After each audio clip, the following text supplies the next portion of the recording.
Raila Amolo Odinga, Waziri wa Leba ndugu Ukur Yatani pamoja na mawaziri wengine ambao wameandamana, Brother Francis Atwoli na wafanyikazi wote, viongozi wenzetu wafanyikazi na wananchi, hamjambo.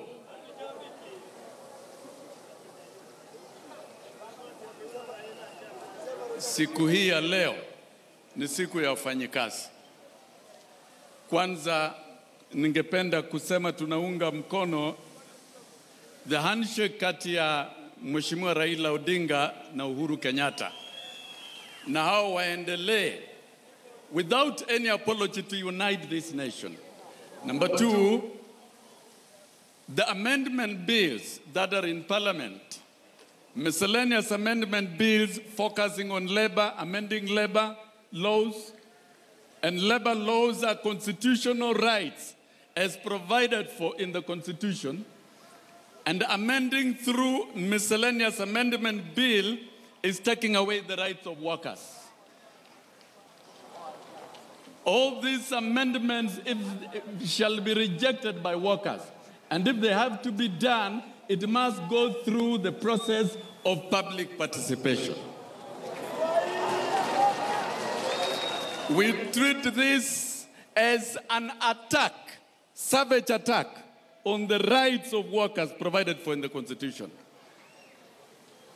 Removal of the leadership of workers from NHIF and NSSF should not happen in this era during this constitutional period where we enjoy our rights.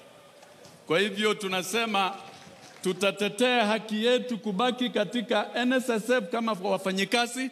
Is a stakeholder government institution. It cannot only solely be government or run by government, because it is a workers' kitty, and we must sit on the table together with the NSSF, removing the executive director of Federation of Kenya Employers and the Secretary General Kotu from a huge investment that workers have raised over the years is questionable, that we shall oppose. And finally, I am the Secretary General of Kenya National Union of Teachers, duly elected by the teachers of Kenya. We are there. And I want to state that we have fundamental issues with the Teacher Service Commission. Waziri wa Leba, fair labor practice is in the Constitution. And the Teacher Service Commission for the last 3 years has engaged in a process of generating policies that are not negotiated. And teachers' morale is at its lowest ebb as we celebrate this Labor Day.